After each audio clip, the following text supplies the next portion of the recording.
The summer of 1943 brought with it the thunder of engines and the screech of steel on steel across the rolling steppes of western Russia. In the fields around a small railway junction called Kursk, the largest tank battle in human history was about to unfold. Here, beneath the endless sky of the Eastern Front, the German Wehrmacht would stake everything on one final throw of the dice, deploying their newest and most fearsome weapon, the Tiger tank. But waiting for them in carefully prepared positions were Soviet forces who had learned hard lessons from 2 years of brutal warfare, and they were ready to prove that even the mightiest predator could be brought down. This is the story of Operation Citadel, where German engineering met Soviet determination, where the myth of invincibility collided with the reality of modern warfare, and where the fate of the Second World War hung in the balance over 13 days of unimaginable carnage. The year 1943 found Adolf Hitler in an increasingly desperate position. The disaster at Stalingrad had cost the German army its Sixth Army and dealt a crushing blow to German prestige. The Allies had landed in North Africa and were pressing Rommel's Afrika Korps toward inevitable defeat. On the Eastern Front, the Red Army had proven it could not only defend but attack with devastating effectiveness. The Wehrmacht, once seemingly unstoppable, was now fighting for its very survival. But Hitler was not a man to accept defeat easily. In the spring of 1943, as the snows melted across the Russian steppes, he became fixated on a bulge in the Soviet lines around the city of Kursk. This salient, stretching roughly 120 miles from north to south and protruding 60 miles into German-held territory, represented both an opportunity and an obsession for the Führer. Here, he believed, lay the chance to regain the initiative on the Eastern Front and prove that German arms could still deliver decisive victory. The plan that emerged from Hitler's headquarters was ambitious in scope and devastating in its intended execution. Operation Citadel would see massive German forces attack the Kursk salient from both north and south, cutting off and destroying the Soviet forces trapped within. It would be a classic pincer movement, executed with the full might of the German war machine. More importantly for Hitler's fevered imagination, it would showcase Germany's newest technological marvel, the Tiger tank. The Tiger represented everything Hitler believed about German superiority.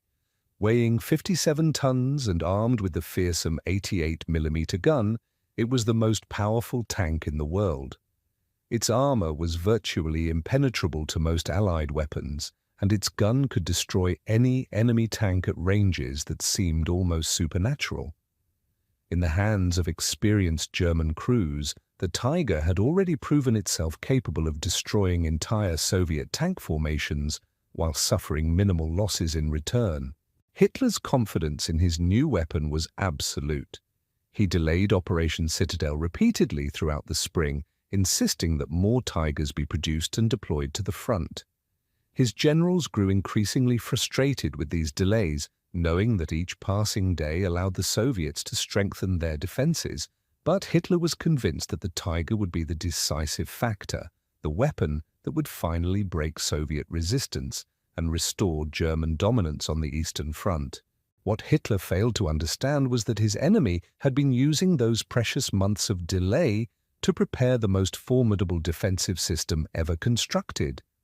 The Soviet Union, under the iron will of Joseph Stalin, had transformed the Kursk salient into a fortress that would test every assumption about modern warfare. In the war rooms of Army Group Center and Army Group South, German commanders pored over maps and intelligence reports throughout the spring of 1943. The plan for Operation Citadel was elegant in its simplicity and terrifying in its scope. Field Marshal Günther von Kluge's Army Group Center would attack from the north with Colonel General Walter Model's Ninth Army, while Field Marshal Erich von Manstein's Army Group South would strike from the south with Colonel General Hermann Hoth's 4th Panzer Army. The two forces would meet somewhere in the middle of the salient, trapping hundreds of thousands of Soviet troops in a massive cauldron. The German forces assembled for this operation represented the cream of the Wehrmacht. Model's Ninth Army boasted over 300,000 men, supported by nearly 900 tanks and assault guns. Among these were 45 of the precious Tiger tanks distributed among elite heavy tank battalions whose crews had been specially trained in the devastating capabilities of their new mounts. These men were veterans of the Eastern Front, hardened by 2 years of brutal combat and confident in their ability to break through any Soviet defense. Colonel General Model himself was a master of defensive warfare, a man who had earned the nickname the Lion of Defense for his ability to hold impossible positions against overwhelming odds. But Citadel would test his skills in offensive operations, requiring him to punch through prepared Soviet positions with the kind of aggressive tactics that had made the Wehrmacht famous in the early years of the war.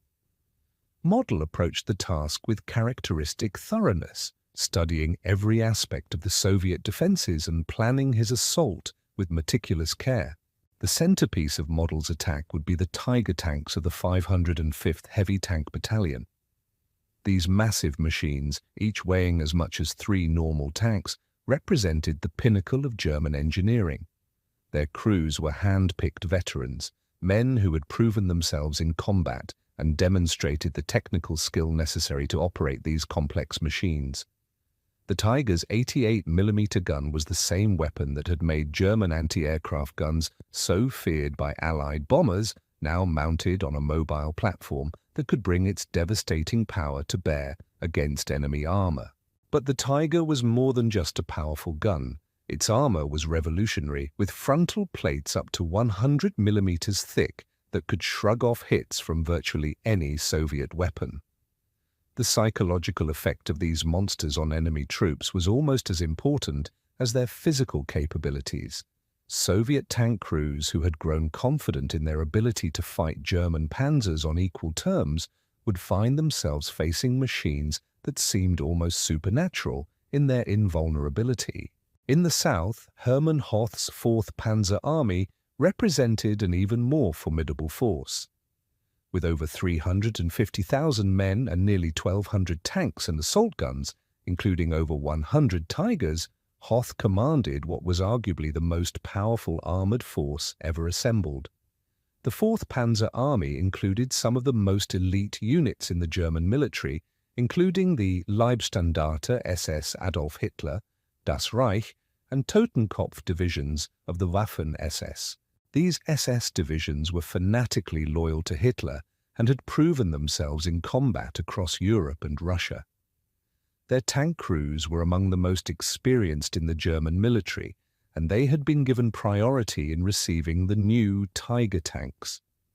The combination of elite troops, superior equipment, and fanatical motivation made them a force that German commanders believed could break through any defense.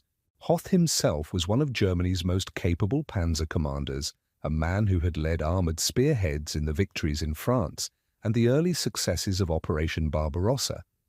He understood better than most the importance of speed and concentration in armored warfare, and he planned to use his Tigers as the tip of a spear that would punch through Soviet defenses and race toward the meeting point with Model's forces. The German plan called for a carefully coordinated assault that would begin with massive artillery bombardments designed to suppress Soviet defenses and create gaps for the attacking forces. The Tigers would lead the assault using their superior armor and firepower to break through the first line of Soviet defenses. Behind them would come the regular panzer divisions, exploiting the breakthroughs and racing deep into Soviet territory to complete the encirclement. German intelligence suggested that the Soviets had perhaps 300,000 troops in the salient, supported by perhaps 600 tanks. These numbers seemed manageable to German commanders who had grown accustomed to achieving victory against superior numbers through superior tactics and equipment. The addition of the Tiger tanks to their arsenal seemed to guarantee success, providing a level of firepower and protection that no Soviet weapon could match. But as the German forces made their final preparations in the early days of July 1943, they were unaware that their enemy had been using the months of delay to prepare surprises of their own. The Red Army that would meet them at Kursk was not the same force that had been caught off guard by Operation Barbarossa 2 years earlier. This was an army that had learned from its defeats, adapted its tactics, and developed new weapons specifically designed to counter German advantages. The confidence of the German commanders was understandable but ultimately misplaced. They were about to discover that technological superiority alone was not enough to guarantee victory, and that even the mighty Tiger tank had vulnerabilities that a determined enemy could exploit. While German commanders planned their offensive, their Soviet counterparts were engaged in the most massive defensive preparation in military history.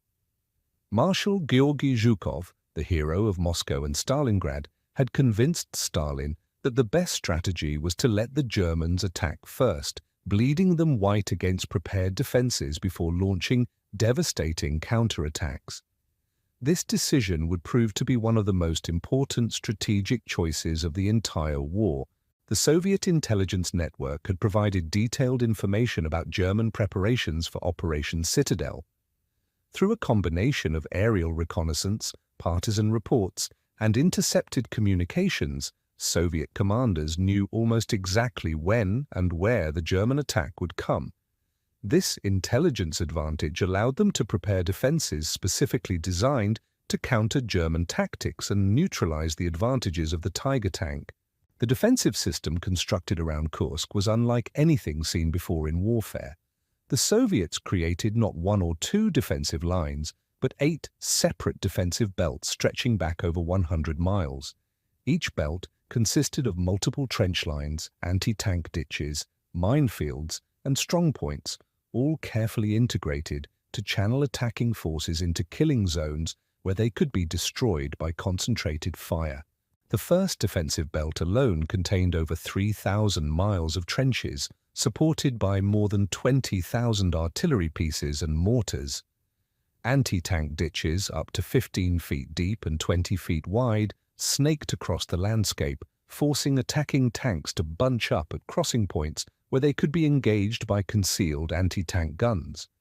Minefields containing over 600,000 mines created additional obstacles, while camouflaged strongpoints provided bases for infantry armed with anti-tank weapons. But the most innovative aspect of the Soviet defenses was the development of new tactics specifically designed to counter the Tiger tank. Soviet engineers had studied captured Tigers and identified several vulnerabilities that could be exploited. While the Tiger's frontal armor was indeed nearly impenetrable, its side and rear armor was much thinner. More importantly, the Tiger's great weight made it vulnerable to mines and difficult to maneuver in close terrain. The Soviets developed new anti-tank tactics that emphasized close-range combat and attacks from multiple directions. Tank hunting teams armed with anti-tank rifles, grenades, and Molotov cocktails were trained to get close to German tanks and attack their vulnerable points. Special anti-tank strongpoints were constructed with multiple firing positions, allowing defenders to engage attacking tanks from several angles simultaneously. The Red Army had also made significant improvements to its own tank forces. The T-34, which had shocked German forces when it first appeared in 1941, had been continuously upgraded with better armor, improved guns, and more reliable mechanical systems. The new T-34 model 1943 featured a more powerful 76mm gun that could penetrate Tiger armor at close range, along with improved armor that provided better protection against German weapons.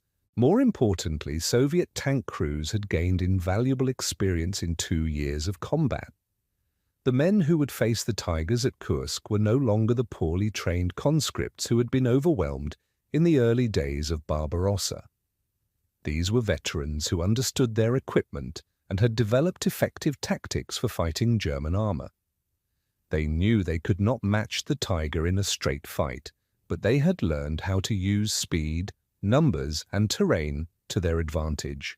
The Soviet Air Force had also been rebuilt and re-equipped since the disasters of 1941. New aircraft like the Yak-9 and Lay-5 could match German fighters on equal terms, while improved ground attack aircraft like the Il-2 Sturmovik provided devastating close air support. Soviet pilots had learned to coordinate closely with ground forces, providing the kind of integrated air-ground operations that had been a German monopoly in the early years of the war. Marshal Konstantin Rokossovsky, commanding the Central Front that would face Model's attack from the north, was a master of defensive warfare who had proven his skills at Moscow and Stalingrad. He positioned his forces in depth with strong reserves ready to counterattack any German breakthrough. His anti-tank defenses were particularly formidable, with multiple layers of guns and obstacles designed to channel German attacks into predetermined killing zones. In the south, General Nikolai Vatutin's Voronezh front faced the even more dangerous threat of Hoth's 4th Panzer Army. Vatutin had learned from studying German tactics that the key to stopping a panzer assault was to disrupt the coordination between tanks, infantry, and artillery. His defenses were designed to separate German tanks from their supporting forces, leaving them vulnerable to counterattack. Behind the main defensive lines, the Soviets assembled massive reserve forces under the command of General Ivan Konev's Steppe Front.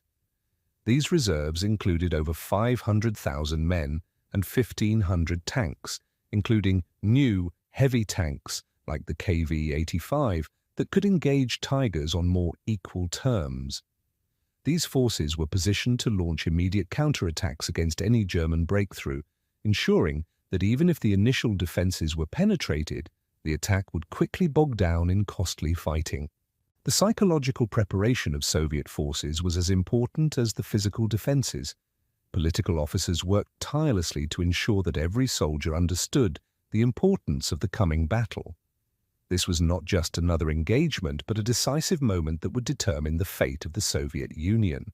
The men who would face the German assault were fighting not just for military victory, but for the survival of their homeland and families. As July approached, the Soviet forces around Kursk represented the most formidable defensive system ever created. Nearly 2 million men, supported by over 5,000 tanks and 20,000 artillery pieces, waited in carefully prepared positions for the German assault. They knew the attack was coming, they knew where it would strike, and they were ready to prove that even the mighty Tiger tank could be stopped by determined defenders fighting on their own soil. The pre-dawn darkness of July 5, 1943, was shattered by the thunder of German artillery as Operation Citadel began. Along a front stretching for miles north of Kursk, nearly 2,000 German guns opened fire simultaneously, sending a hurricane of steel crashing down on Soviet positions. The bombardment was intended to suppress Soviet defenses and create gaps for the attacking forces, but the Soviets had anticipated this opening move and had withdrawn most of their forces from the forward positions. Colonel General Model's 9th Army began its assault at 4:30 in the morning, with the Tigers of the 505th Heavy Tank Battalion leading the advance. These massive machines, their steel hulls gleaming in the early morning light, represented the cutting edge of German military technology. Each Tiger weighed 57 tons and mounted the fearsome 88mm gun that had already earned a reputation as the most effective anti-tank weapon in the world. The first Soviet positions encountered by the advancing Germans seemed to crumble under the weight of the assault. The Tigers proved their worth immediately, their thick armor shrugging off hits from Soviet anti-tank guns, while their own weapons destroyed enemy positions with devastating accuracy. German infantry, following close behind the tanks, quickly overran the first line of trenches and began advancing toward the second defensive belt. But the ease of this initial success was deceptive. The Soviets had deliberately made their first defensive line relatively weak, designed to draw the German forces forward into the killing zones of the main defensive positions. As the Tigers advanced deeper into Soviet territory, they began to encounter the real strength of Rokossovsky's defenses. The first indication that this would not be the easy victory German commanders had anticipated came when the lead Tiger hit a massive anti-tank mine. The explosion was tremendous, lifting the 57-ton machine completely off the ground and shattering its tracks. The crew, stunned but alive, found themselves stranded in the middle of a minefield with Soviet anti-tank guns opening fire from concealed positions on 3 sides. Lieutenant Hans Müller, commanding the lead Tiger, had been confident that his machine was invulnerable to anything the Soviets could throw at him. The Tiger's frontal armor was over 100 millimeters thick, capable of stopping any known Soviet anti-tank round. But as his tank sat immobilized in the minefield, he discovered that the Soviets had developed new tactics specifically designed to counter his advantages. Soviet tank hunting teams, armed with anti-tank rifles and satchel charges, began working their way through the tall grass toward the disabled Tiger. These men had been specially trained to attack German tanks at close range, targeting the thinner side and rear armor that even the mighty Tiger could not make impenetrable. Müller's crew fought desperately to defend their position, but without infantry support, they were gradually overwhelmed. The destruction of the lead Tiger sent shockwaves through the German assault force. These machines were supposed to be invincible, capable of destroying any enemy while remaining immune to retaliation. The sight of a burning Tiger, its ammunition cooking off in spectacular explosions, was a psychological blow that affected every German soldier who witnessed it. But Model's forces pressed on, determined to break through the Soviet defenses despite this setback. The remaining Tigers, supported by Panzer IVs and assault guns, continued their advance toward the second defensive line. Here they encountered even stronger resistance, as Soviet forces had concentrated their most effective anti-tank weapons in carefully prepared positions. The battle for the village of Ponneri became the focal point of Model's assault. This small railway junction was heavily fortified by Soviet forces who understood its strategic importance. The approaches to the village were covered by multiple layers of anti-tank guns, while the buildings themselves had been converted into strong points capable of withstanding direct hits from tank guns. Captain Friedrich Weber's Tiger Company was tasked with breaking through the defenses around Ponneri. Weber was a veteran of the Eastern Front who had complete confidence in his machine and crew. His Tiger had destroyed over 30 Soviet tanks in previous engagements, and he approached this new challenge with the calm professionalism that had made German tank crews so effective. But the battle for Ponneri would test Weber's skills and his machine to their limits. The Soviets had positioned their anti-tank guns in carefully camouflaged positions that were almost impossible to spot until they opened fire. When Weber's Tiger rounded a corner and entered the main street of the village, it was immediately engaged by 3 different anti-tank guns, firing from concealed positions. The first round struck the Tiger's frontal armor and bounced off harmlessly, exactly as Weber had expected. But the second round, fired from a different angle, struck the junction between the turret and hull where the armor was thinner.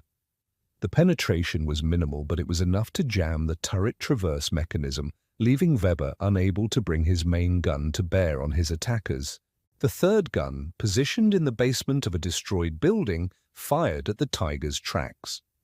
The round severed the left track, immobilizing the massive machine in the middle of the street. Weber found himself in exactly the situation that Soviet tactics were designed to create. A powerful but immobilized tank surrounded by enemies who could attack from multiple directions. Soviet infantry immediately began working their way closer to the disabled Tiger, using the rubble of destroyed buildings for cover. Weber's crew fought back with machine guns and the tank's secondary armament, but they were gradually being overwhelmed. The psychological effect of being trapped in an immobilized tank surrounded by enemies began to take its toll on even these experienced veterans. The rescue attempt mounted by German infantry was hampered by the complex defensive system the Soviets had created around Ponneri. Every approach to the village was covered by interlocking fields of fire, while hidden strong points could engage attacking forces from unexpected directions. German casualties mounted rapidly as they tried to fight their way through, to the trapped Tiger. Meanwhile, other elements of Model's assault were encountering similar problems across the entire front. The Soviet defensive system was proving far more resilient than German intelligence had suggested. Each defensive line, when overrun, was immediately replaced by another, deeper position. German forces found themselves advancing through a landscape that seemed designed specifically to neutralize their advantages. The Tigers, despite their individual superiority, were proving vulnerable to the coordinated defensive tactics the Soviets had developed. Minefields channeled them into killing zones where multiple anti-tank guns could engage them simultaneously. When they were immobilized by mines or mechanical failure, they became sitting targets for Soviet tank hunting teams who had been trained to exploit their vulnerabilities. By the end of the first day, Model's Ninth Army had advanced only 6 miles, far short of the objectives that had seemed so achievable in the planning stages. More critically, they had lost 8 Tigers, machines that were irreplaceable and whose destruction had a psychological impact far beyond their tactical value. The myth of Tiger invincibility was beginning to crack under the pressure of Soviet defensive tactics. The German infantry following behind the tanks found themselves engaged in brutal close-quarters combat in the maze of trenches and strongpoints that made up the Soviet defensive system. These positions had been designed to survive artillery bombardment and continued to function even after being overrun, with hidden bunkers and communication tunnels allowing Soviet forces to reappear behind German lines. As night fell on July 5th, Model's forces consolidated their limited gains and prepared for another day of assault. But the confidence that had characterized the opening hours of the attack was already beginning to fade. The Soviets had proven that they could not only resist German attacks but inflict serious casualties on the supposedly invincible Tiger tanks.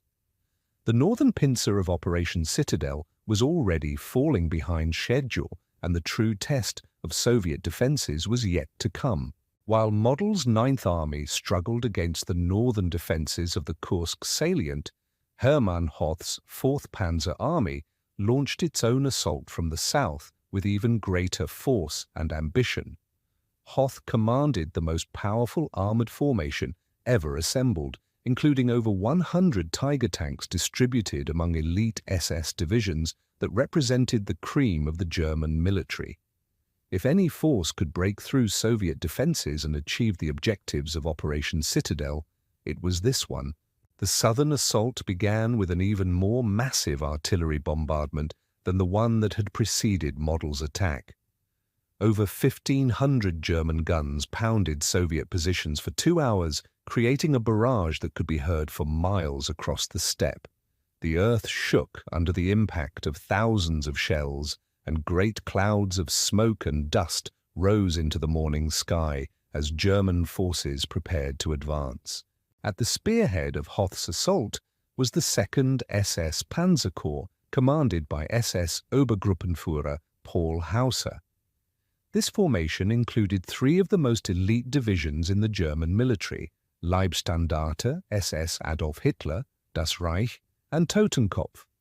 These units had been given priority in receiving Tiger tanks, and their crews represented the most experienced and fanatically motivated soldiers in the German army.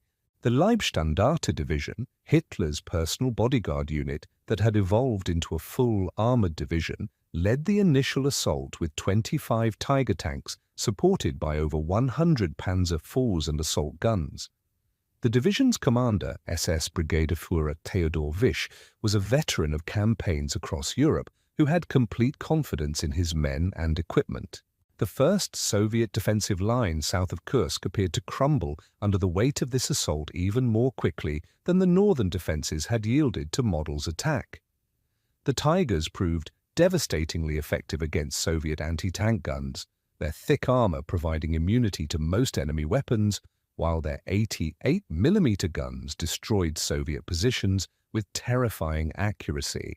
SS Obersturmführer Michael Wittmann, commanding one of the lead Tigers, exemplified the confidence and skill of the German tank crews. Wittmann was already an ace, having destroyed dozens of enemy tanks in previous engagements, and he approached the battle with the calm professionalism that had made him legendary among his peers. His Tiger, weighing 57 tons and armed with the most powerful tank gun in the world, seemed invincible as it advanced across the Soviet positions. But like their comrades in the north, Hoth's forces soon discovered that the Soviets had prepared surprises specifically designed to counter German advantages. The first indication came when Wittmann's Tiger, advancing across what appeared to be open ground, suddenly disappeared in a massive explosion. The Soviets had buried a 500-kilogram aircraft bomb in the path of the German advance, detonating it by remote control when the Tiger passed overhead. The explosion was so powerful that it completely destroyed the 57-ton tank, leaving nothing but a smoking crater where Wittmann's machine had been moments before. The psychological impact on the other German crews was immediate and devastating. If even the mighty Tiger could be destroyed so completely, what hope did they have of surviving this battle? But the German advance continued, driven by the momentum of the assault and the determination of elite troops who had never known defeat. The Das Reich division, attacking on the left flank of the Leibstandarte, made significant progress against Soviet positions that seemed less well prepared than those encountered elsewhere. For a brief moment, it appeared that German tactics and technology might still prove decisive. SS Standartenführer Heinz Harmel, commanding a Tiger company in Das Reich, led his tanks through what appeared to be a gap in the Soviet defenses. His machines advanced rapidly across open ground, their guns destroying Soviet anti-tank positions and infantry strongpoints with devastating effectiveness. For the first time since the assault began, it seemed that the German forces might achieve the kind of breakthrough that had characterized their earlier victories. But the apparent gap in Soviet defenses was actually a carefully prepared trap.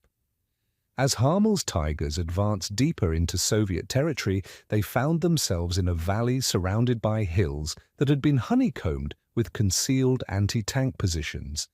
When the trap was sprung, the German tanks came under fire from multiple directions simultaneously, with Soviet guns engaging them from ranges so close that even the Tiger's thick armor could be penetrated.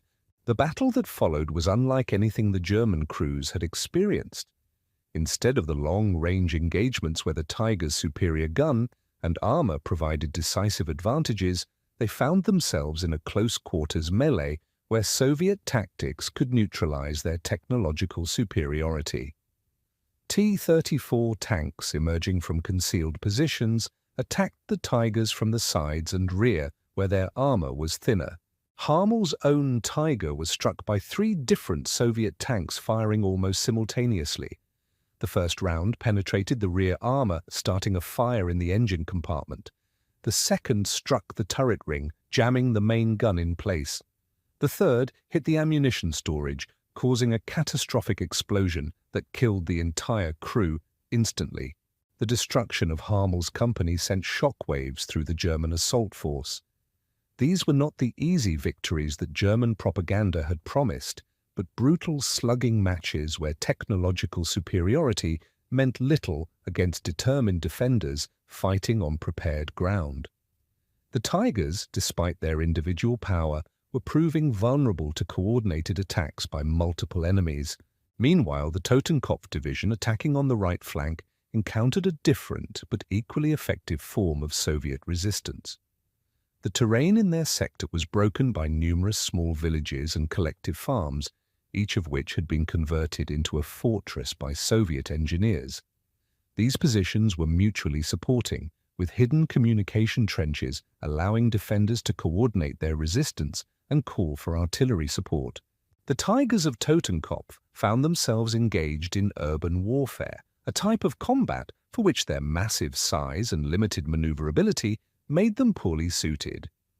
In the narrow streets of Soviet villages, the Tigers could not use their superior range and were vulnerable to close-range attacks by infantry armed with anti-tank weapons. SS Oberfuhrer Hermann Priess, commanding Totenkopf, watched in frustration as his powerful tanks were reduced to expensive infantry support weapons, unable to exploit their advantages in the confined terrain. Soviet defenders, fighting from cellars and ruins, could attack the Tigers from multiple directions while remaining largely immune to retaliation. The battle for the village of Cherkasko became a microcosm of the larger struggle. German Tigers, supported by infantry and engineers, fought house by house against Soviet defenders who had turned every building into a fortress.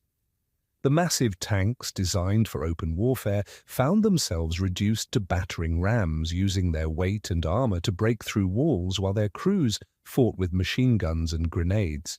But even in this role, the Tigers proved vulnerable. Soviet engineers had prepared explosive charges in key buildings, detonating them when German tanks entered. The explosions, while not always destroying the Tigers outright, often damaged their tracks or running gear, immobilizing them in positions where they could be attacked by infantry. By the end of the second day, Hoth's 4th Panzer Army had advanced further than Model's forces in the north, but at a terrible cost.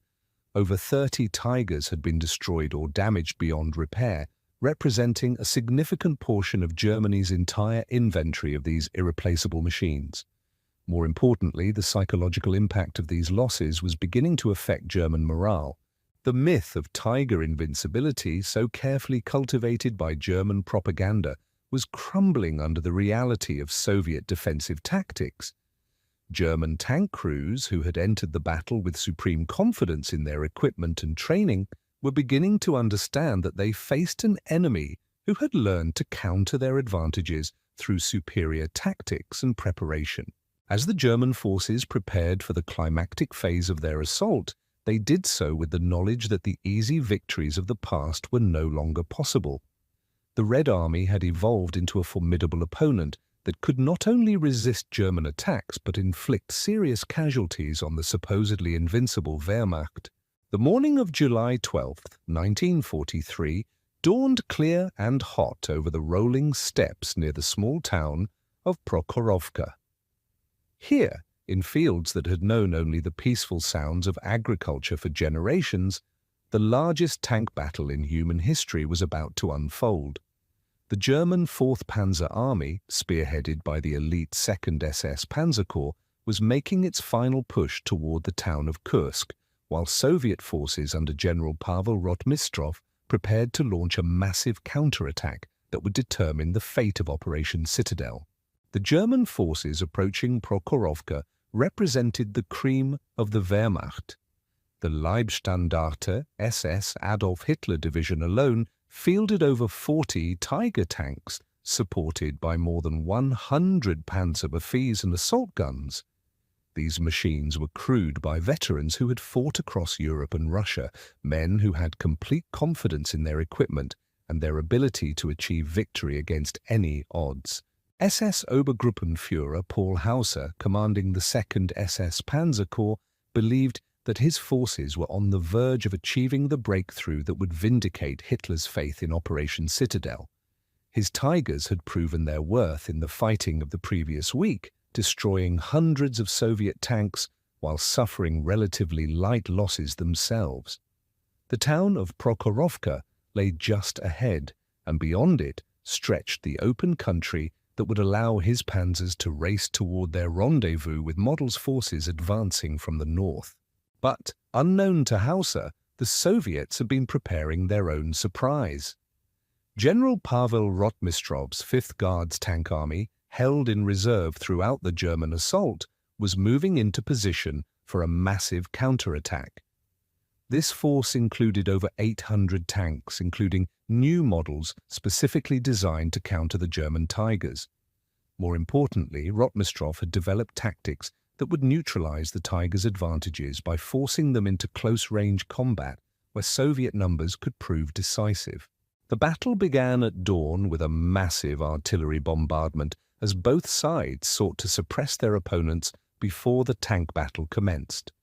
The thunder of guns echoed across the steppe as thousands of shells crashed down on assembly areas and approach routes. The very earth seemed to shake under the impact of the barrage, while great clouds of smoke and dust rose into the morning sky. At 8 o'clock, the German assault began with the Tigers of the Leibstandarte leading the advance.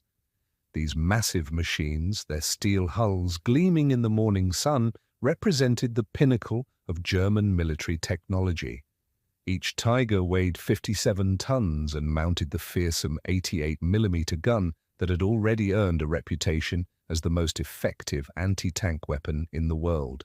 SS Obersturmführer Ernst Bachmann, commanding one of the lead Tigers, had destroyed over 30 Soviet tanks in previous engagements and approached this new battle with the confidence that had made German tank crews legendary.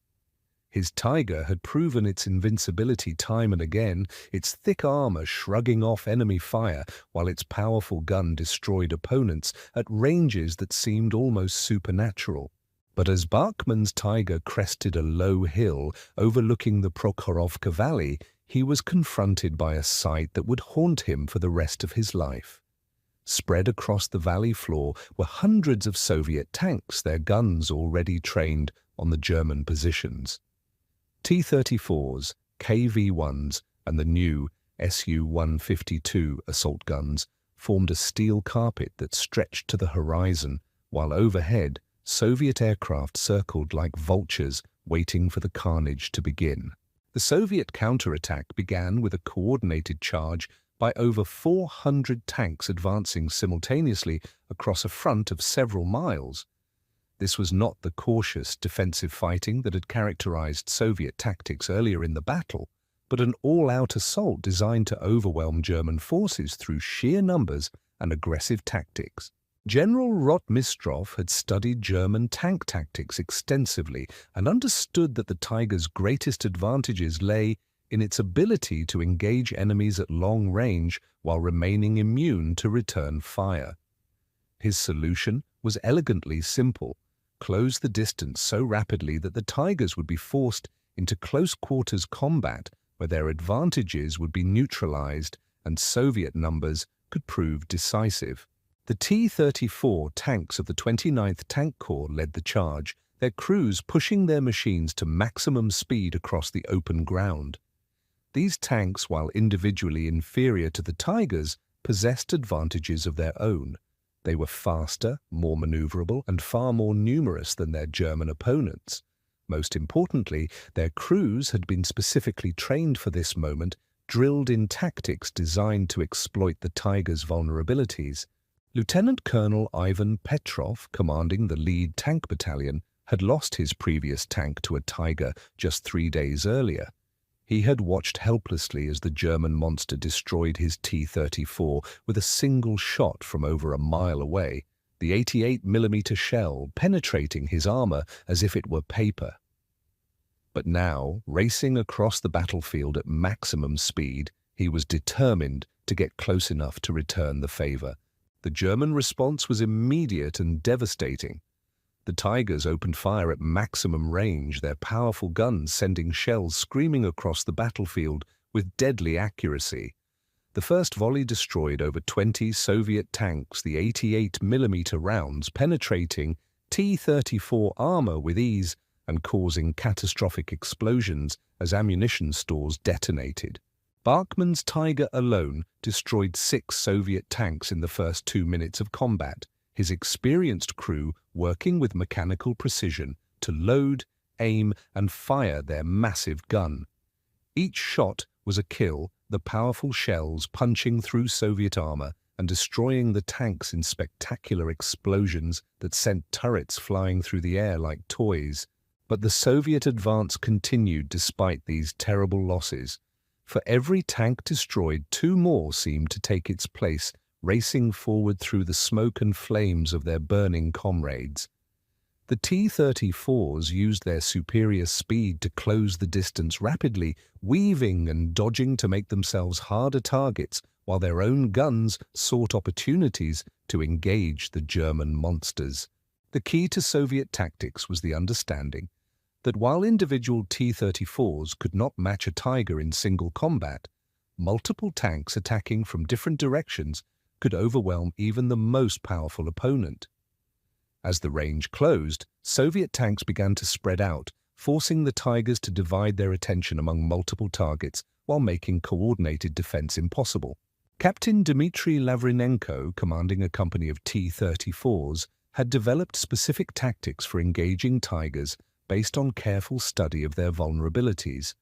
His tanks approached in a loose formation that made it impossible for a single Tiger to engage all of them simultaneously, while their high speed made accurate shooting difficult for the German crews. When Lavrinenko's lead tank came within 500 meters of Bachmann's Tiger, the real battle began. The German tank's 88mm gun could still penetrate T-34 armor at this range, but the Soviet tank's 76mm gun could now threaten the Tiger's thinner side armor. More importantly, at close range, the T-34's superior maneuverability became a decisive advantage. The engagement that followed was unlike anything either crew had experienced. Bachmann's Tiger, designed for long-range combat, found itself in a swirling melee where its size and weight became disadvantages. The massive tank could not turn quickly enough to track the fast-moving T-34s, while its limited visibility made it difficult to spot threats approaching from multiple directions. Lavrinenko's tanks attacked from 3 different directions simultaneously, their guns firing as rapidly as their crews could load and aim. The first shot struck the Tiger's frontal armor and bounced off harmlessly, but the second, fired from the side, penetrated the thinner armor and started a fire in the engine compartment. The third shot, aimed at the tracks, immobilized the massive machine and left it helpless against further attack.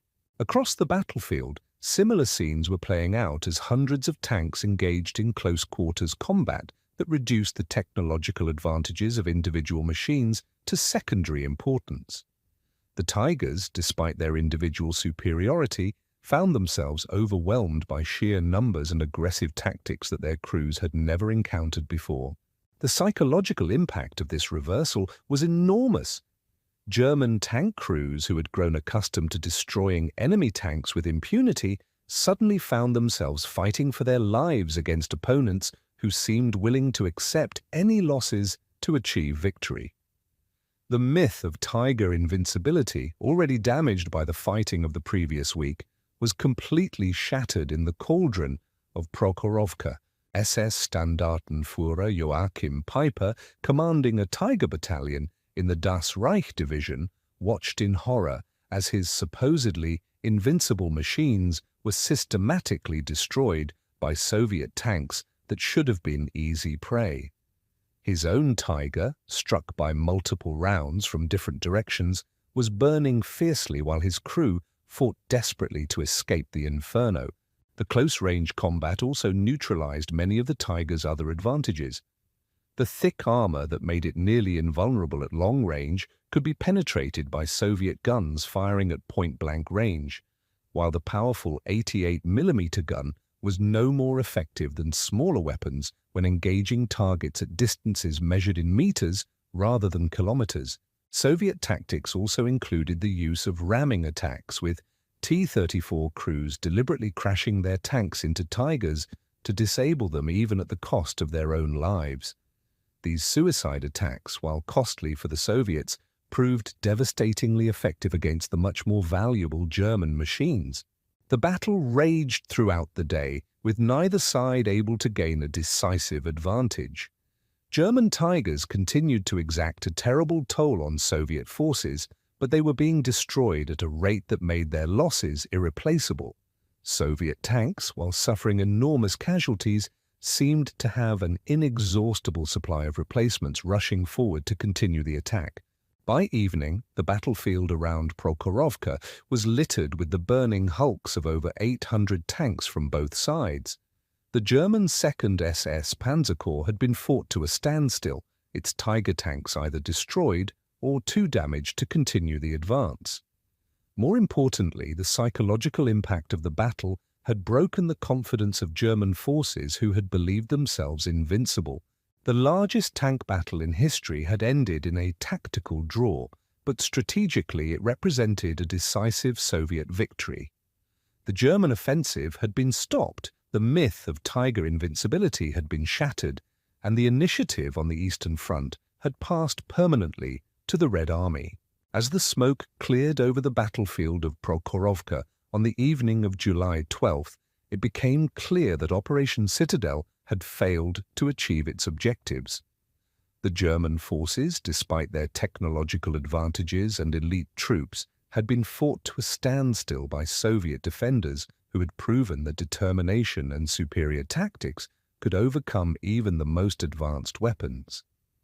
But the failure of the German offensive was only the beginning of a larger disaster that would reshape the entire Eastern Front. Unknown to the German commanders still struggling to salvage something from their stalled offensive, Stalin and his generals had been preparing massive counterattacks designed to exploit the weakening of German forces committed to Citadel.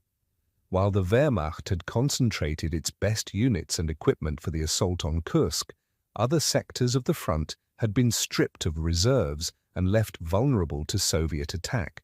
The first blow fell on July 12th, the same day as the climactic tank battle at Prokhorovka. Operation Kutuzov, launched by the Western and Bryansk fronts under Generals Vasily Sokolovsky and Markian Popov, struck at the German forces holding the Oral salient north of Kursk.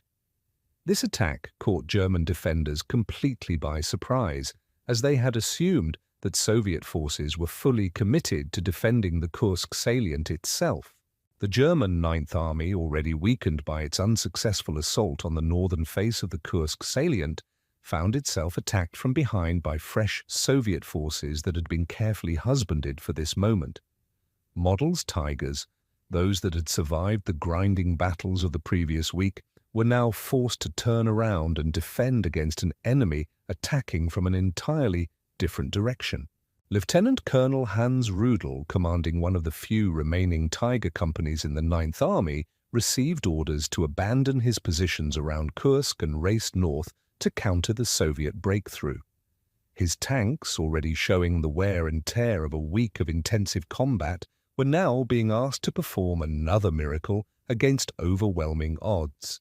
But the Tigers that had seemed so invincible just days earlier were now revealed to be vulnerable machines operated by exhausted crews. Mechanical failures, which had been manageable when the tanks were advancing against prepared positions, became catastrophic when they occurred during rapid redeployments under enemy fire. Rudel watched helplessly as 3 of his Tigers broke down during the march north, their complex mechanical systems finally succumbing to the stress of continuous operation. The Soviet forces launching Operation Kutuzov were not the same troops that had been mauled in the early days of Operation Barbarossa. These were veteran units equipped with improved weapons and supported by massive artillery concentrations that rivaled anything the Germans could deploy. More importantly, they were fighting with the confidence that came from knowing they could defeat the supposedly invincible Wehrmacht. General Sokolovsky's Western Front alone deployed over 400,000 men, supported by more than 1,200 tanks and 3,000 artillery pieces. This force was larger than the entire German Ninth Army, and it was attacking positions that had been weakened by the transfer of units to support Operation Citadel. The result was a breakthrough that threatened to collapse the entire German position in central Russia. The psychological impact of this reversal was enormous. German soldiers who had been told that Citadel would deliver decisive victory suddenly found themselves retreating in the face of Soviet attacks that seemed to come from every direction. The Tigers, which had been presented as war-winning weapons, were being destroyed or abandoned as their crews fled the advancing Red Army. Meanwhile, in the south, an even larger Soviet counteroffensive was being prepared. Operation Polkovodets Rumyantsev, named after an 18th-century Russian general, would strike at the German forces that had been weakened by their participation in the southern pincer of Operation Citadel. This attack would be launched by the Voronezh and Steppe fronts under Generals Nikolai Vatutin and Ivan Konev, with the objective of destroying German forces and liberating the city of Kharkov. The German 4th Panzer Army, still reeling from its losses at Prokhorovka, was in no condition to resist a major Soviet offensive. Hoth's elite SS divisions had lost over half their tanks, including most of their precious Tigers, and their infantry had been decimated in the brutal fighting around Kursk. The survivors were exhausted, demoralized, and increasingly convinced that the war was lost. SS Obergruppenführer Paul Hauser, commanding the 2nd SS Panzer Corps, received intelligence reports of massive Soviet troop movements that indicated an imminent attack on his positions. His forces, which had begun Operation Citadel with over 300 tanks, could now field fewer than 100 operational machines. Most critically, only 12 Tigers remained in fighting condition, a devastating reduction in the force that had been expected to spearhead German victory. The Soviet attack began on August 3rd with an artillery bombardment that dwarfed anything the Germans had experienced during their own offensive. Over 4,000 guns opened fire simultaneously, creating a barrage that could be heard for hundreds of miles and turning the German positions into a landscape of smoke, fire, and destruction. The bombardment continued for 2 hours, systematically destroying German strongpoints and communication networks. When the Soviet tanks advanced, they did so with a confidence and coordination that reflected the lessons learned during the defensive phase of the battle. The T-34 crews who had survived Prokhorovka were now veterans who understood how to fight German armor effectively. They advanced in coordinated formations that made it impossible for the remaining Tigers to engage them effectively, while their own improved tactics allowed them to exploit German weaknesses. Captain Boris Komarov, commanding a T-34 company in the 3rd Guards Tank Army, had learned valuable lessons from the fighting at Prokhorovka. His tanks advanced in a loose formation that prevented German tanks from engaging multiple targets simultaneously, while their high speed made accurate shooting difficult for the defenders. When they encountered the few remaining Tigers, they attacked from multiple directions simultaneously, overwhelming the German crews through sheer numbers and aggressive tactics. The German retreat that followed was unlike anything the Wehrmacht had experienced since the early days of the war in Russia. Units that had advanced confidently just weeks earlier now found themselves in headlong flight, abandoning equipment and positions that had been held for months. The Tigers, those that could still move, were used as rear guards to cover the retreat, but even these powerful machines could not stem the tide of Soviet advance. The destruction of German forces during these counter-offensives was systematic and complete. Entire divisions that had participated in Operation Citadel were reduced to fragments, their equipment destroyed or abandoned during the retreat. The elite SS divisions, which had been the pride of the German military, suffered casualties that would take years to replace, if they could be replaced at all. More importantly, the psychological impact of these defeats was devastating to German morale. Soldiers who had been told that victory was inevitable suddenly found themselves in retreat, while the weapons that had been presented as war-winning were being destroyed or abandoned. The myth of German invincibility, already damaged by Stalingrad, was completely shattered by the disasters that followed Operation Citadel. By the end of August, Soviet forces had not only repelled the German offensive, but had advanced far beyond their original positions. The city of Kharkov, which had been in German hands since 1941, was liberated by Soviet forces who continued their advance toward the Dnieper River. The initiative on the Eastern Front had passed permanently to the Red Army, and the German Wehrmacht would never again be capable of launching a major offensive operation. The failure of Operation Citadel and the success of the Soviet counter-offensives marked a turning point in the Second World War. The German military, which had seemed invincible just 2 years earlier, had been revealed as vulnerable to an enemy that had learned to counter its advantages through superior tactics, better preparation, and sheer determination. The silence that fell over the battlefields around Kursk in late August 1943 was profound and haunting. Where just weeks before the thunder of tank guns and the roar of aircraft engines had created a symphony of destruction, now only the wind moved across fields littered with the twisted remains of what had been the most powerful military machines ever created. The Battle of Kursk was over, and with it had died the last German hope of achieving victory on the Eastern Front. The statistics of the battle were staggering in their scope and implications. German forces had lost over 200,000 men killed, wounded, or missing, along with more than 1,500 tanks and assault guns. Among these losses were over 150 Tigers, representing nearly half of Germany's entire inventory of these irreplaceable machines. The elite SS divisions that had spearheaded the southern assault were reduced to shadows of their former strength, their carefully trained crews either dead or scattered across the vast expanse of the Russian steppe. But the numbers alone could not capture the true significance of what had occurred at Kursk. The German Wehrmacht, which had conquered most of Europe through a combination of superior tactics, advanced technology, and aggressive leadership, had been decisively defeated by an enemy that had learned to counter every German advantage. The myth of invincibility that had sustained German morale through 2 years of increasingly difficult warfare had been shattered beyond repair. The Tiger tank, which had been presented to the German people as a war-winning weapon that would restore their nation's fortunes, had proven vulnerable to determined enemies who understood its weaknesses and developed tactics to exploit them. The psychological impact of seeing these supposedly invincible machines burning on the battlefield was devastating to German soldiers who had been taught to believe in their technological superiority.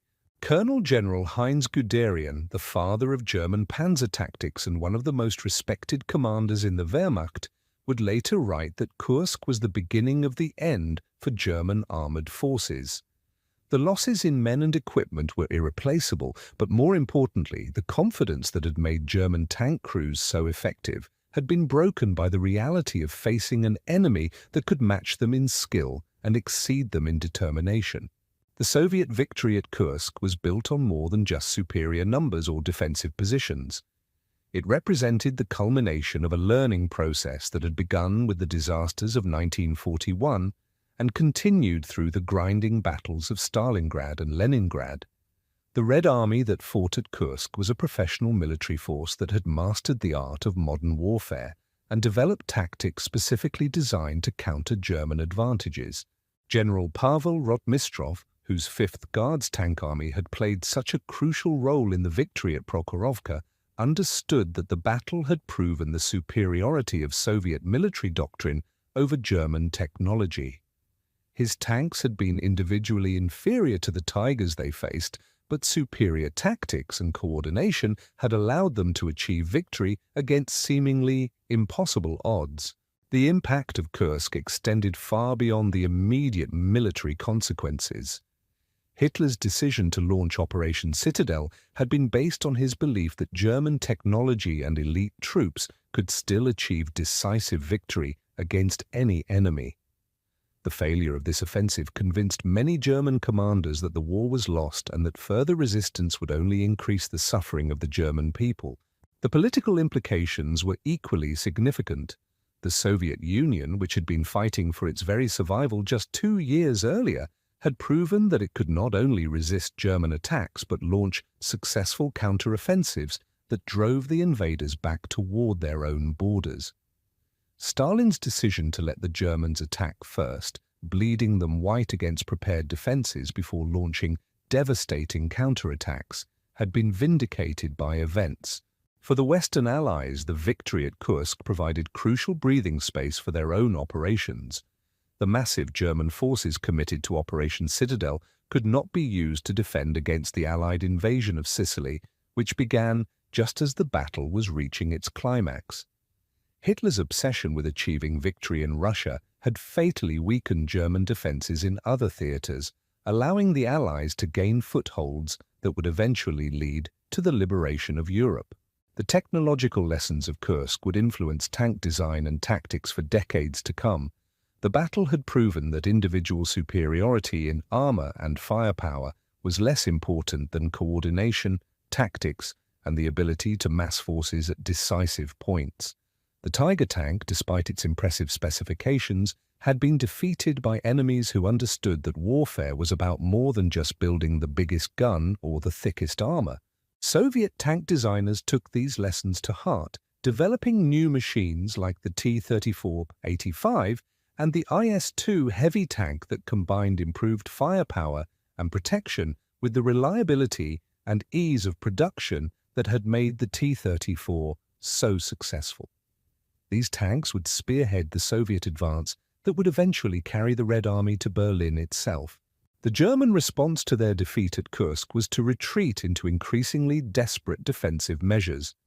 The Tiger tank, despite its proven vulnerabilities, continued to be produced in small numbers, but it was supplemented by even larger and more complex machines like the Tiger II and the Jagdpanzer Ferdinand. These vehicles, while individually powerful, were produced in such small numbers that they could not influence the course of the war. More importantly, the German military never recovered from the psychological impact of Kursk. The confidence that had made Wehrmacht units so effective in the early years of the war was replaced by a defensive mentality that emphasized holding ground rather than achieving victory. German commanders who had once planned bold offensive operations now found themselves constantly reacting to Soviet initiatives. The human cost of the battle was staggering for both sides. Soviet casualties exceeded 400,000 men, a price that would have been unthinkable for any Western army but was accepted by Stalin as necessary for victory. The families of these men, scattered across the vast expanse of the Soviet Union, would never know the details of how their sons and fathers had died, only that their sacrifice had helped turn the tide of the war. German casualties, while smaller in absolute numbers, represented a higher percentage of available manpower and included many irreplaceable specialists.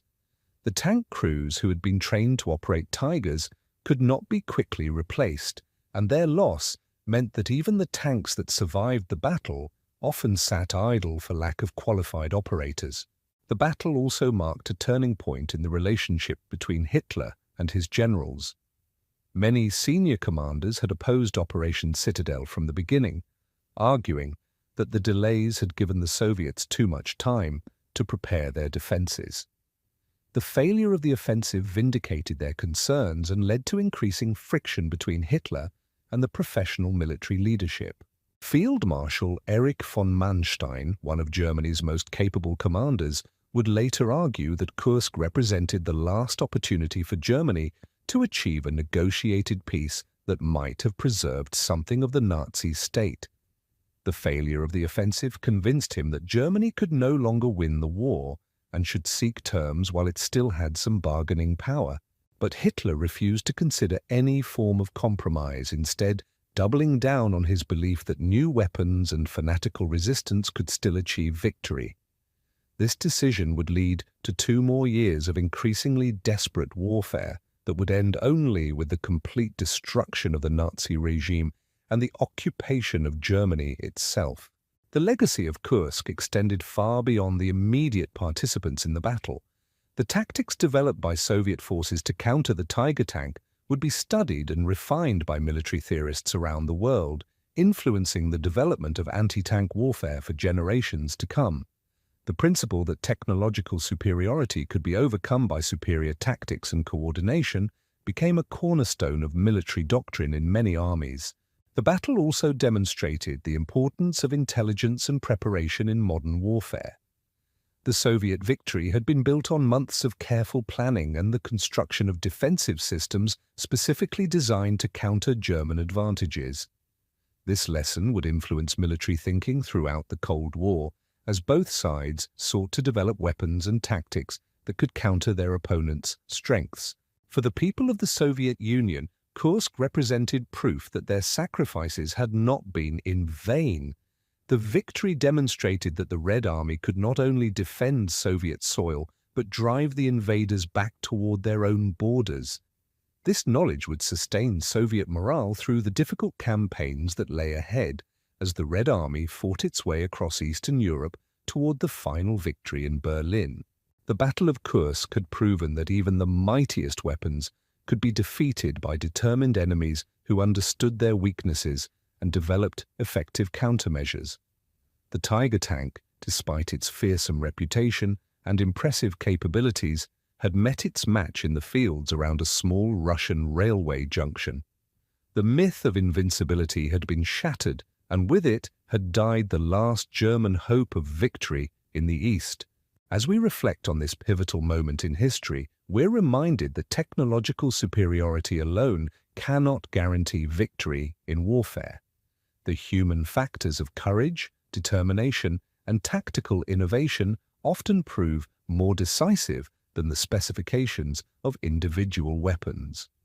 The Soviet victory at Kursk was built not just on superior numbers, but on the willingness of ordinary soldiers to face seemingly impossible odds, and the skill of commanders who understood how to turn their enemies' strengths into weaknesses. The echoes of those 13 days in July 1943 would reverberate through the remainder of the war and beyond, marking the moment when the tide of the Second World War turned decisively against Nazi Germany. In the fields around Kursk, the future of Europe was decided not by the roar of Tiger tanks, but by the courage of men who refused to yield to tyranny, no matter the cost. If you found this deep dive into one of history's most decisive battles compelling, please consider liking this video and subscribing to Prisoners from History for more immersive explorations of the moments that shaped our world. Your support helps us continue bringing these crucial stories to life, ensuring that the sacrifices and lessons of the past are never forgotten.